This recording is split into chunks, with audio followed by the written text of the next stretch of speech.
Salam sejahtera untuk kita semua. Selamat datang di channel saya. Hari ini saya akan menampilkan video pembelajaran matematika. Saya harap video ini akan bermanfaat bagi kita semuanya. Dan selamat menonton. Kali ini saya akan menjelaskan tentang garis lurus dan kemiringan garis. Nah, coba diperhatikan yang sudah saya siapkan terlebih dahulu, yaitu satu, garis lurus. Garis lurus itu adalah kumpulan titik-titik yang terbentuk oleh tersusunnya titik-titik itu sedemikian rupa. Dan pada garis lurus itu terdapatlah bagian-bagian yang disebut dengan nama ruas garis AB. Nah, ruas garis AB itu dinotasikan dengan AB dan garis lurus di atasnya. Nah, perhatikan gambar. Jadi ciri-ciri ruas garis AB adalah ruas garis itu dimulai oleh titik A dan berakhir dengan titik B. Atau sebaliknya, dimulai dari titik B, berakhir di titik A. Nah, itulah yang dimaksud dengan ruas garis AB. Kemudian, sinas garis AB itu dinotasikan dengan AB, di atas AB itu diletakkan garis bertanda panah. Nah, untuk sinar garis titik A sampai ke titik yang tidak terhingga jauhnya, ini dia panah, tetapi dia akan disebutkan melewati titik A dan titik B. Dan dinotasikan dengan apa tadi? AB tanda panah di atas. Sedangkan garis lurus K adalah garis yang tidak memiliki awal dan tidak berakhir. Dengan kata lain, dia melalui dua titik pada gambar ini. Sesungguhnya dia melalui banyak titik sehingga terbentang membentuk garis lurus yang tidak terhingga jauh awalnya di mana dan ujungnya di mana. Itulah definisi daripada garis lurus.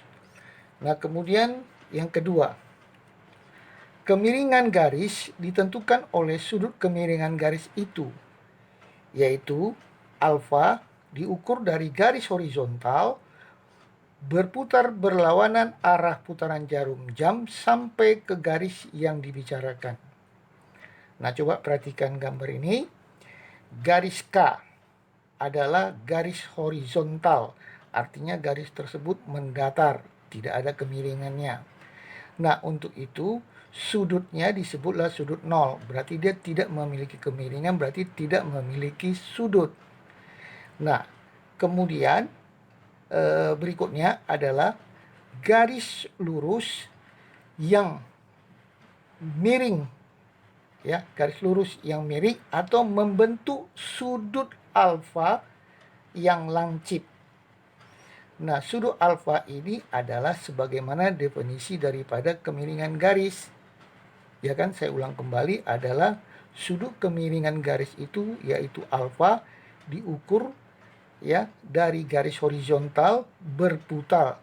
Ini ya, horizontal berputar berlawanan arah jarum jam sampai ke garis itu. Sehingga garis K ini disebut, kalau kita lihat hasilnya nampak garis itu naik dia dari sini, dari kiri ke kanan, naik dia. Kemudian yang ketiga adalah garis yang vertikal. Garis vertikal berarti sudutnya adalah 90 derajat, yaitu berputar dari garis horizontal ini berlawanan arah jarum jam dan membentuk satu garis yang disebut sering garis tegak. Nah, garis tegak itu termasuk adalah garis vertikal dan sudut yang dibentuknya adalah 90 derajat terhadap garis horizontal. Nah, kemudian yang terakhir tentang keadaan garis ini adalah garis yang dimulai dari kiri turun, ya, turun sampai ke kanan. Dan sudut yang dibentuknya adalah sudut yang diputar dari garis horizontal sampai ke garis tersebut. Inilah dia disebut. Jadi alfa berbentuk tumpul. Jadi kalau kita perhatikan, inilah tadi definisi dari garis beserta kemiringannya. Nah, untuk itu berikutnya kita bicara lagi angka kemiringan garis, atau boleh juga disebutkan koefisien arah garis, disebut gradien yang dilambangkan dengan huruf M kecil. Nah, coba diperhatikan dulu tentang gambar ini. Nah, gambar ini terletak, titik itu diletakkan pada koordinat kartesius yang memiliki sumbu X dan sumbu Y. Nah, kalau kalian perhatikan di sini, lihat, saya tarik sebuah garis yang disebut dengan nama garis K.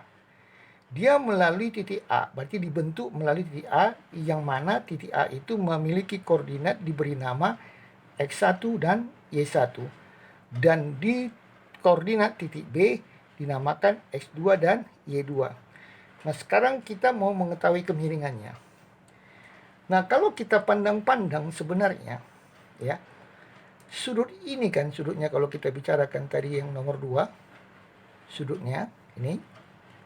Nah, kalau garis ini kita perhatikan lagi, dia makin kita naikkan ke atas, dia, berarti sudutnya makin besar kan? Sudut alfanya. Nah, dengan demikian, sama itu dengan namanya, semakin kita lakukan garis ini miringnya, ke kiri lagi dia miringnya, sampai ke sini. Nah, berarti otomatis angka gradiennya besar sekali. Nah, oleh sebab itu, kalau kita perhatikan, makin kita naikkan ini, sepertinya ini kita naikkan, ya, maka yang bertambahkan Y-nya, bukan X-nya. Berarti bertambah Y-nya itu otomatis Y-nya itulah yang di sebelah atas, ya, atau pembilangnya, yaitu perbandingannya, yaitu Y2 kurang Y1 per X2 kurang X1. Itulah yang disebut dengan nama mencari gradien untuk garis K seperti ini. Nanti kalau ini garis L ya ML, kalau dia garis T ya MT, demikianlah seterusnya. Nah, istilahnya kemiringan garis ini adalah hanya untuk memperlihatkan keadaan letak garis yang ditinjau dari garis horizontal. Nah, baik, sekarang kita coba lihat tentang keadaan contoh ini. Pertama, diketahui garis H melalui titik A min 1,2 dan titik B 5,2. Tentukanlah gradien garis H. Nah, perlu kita catat kembali ini. Yang mana kita beri namakan X1, yang mana kita beri namakan X2, itu terserah yang mana. Nah, sekarang ini saya buat X1 dan ini saya buat Y1. Ini saya buat X2, ini saya buat Y2. Nah, penyelesaiannya adalah seperti yang ditemukan ini. Y2 kurang Y1. Berarti kita boleh buat di sini M garis apa itu? Garis H adalah Y2 kurang Y1 per X2 kurang X1 sama dengan Y2-nya berapa di situ? 2. Oke, kurang Y1-nya berapa? Juga 2. Nah, X2-nya adalah 5, X1-nya adalah min 1, berarti 0 per 6. Nah, kalau 0 dibagi 0, maka hasilnya adalah 0. Dengan demikian, garis H tersebut adalah memiliki gradien 0. Nah, berarti tidak memiliki kemiringan. Nah, kalau tidak memiliki kemiringan, berarti itulah yang namanya garis horizontal. Baik, kita lanjut yang nomor 2. Diketahui garis K melalui titik C 1,3 dan titik D 4,6. Tentukanlah gradien garis K. Nah, berarti kita kasih nama dulu di sini, mana dia? Ini kita kasih dengan nama X1, ini kita kasih nama Y1.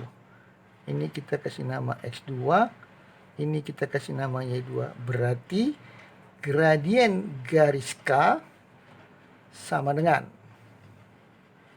coba kita lihat.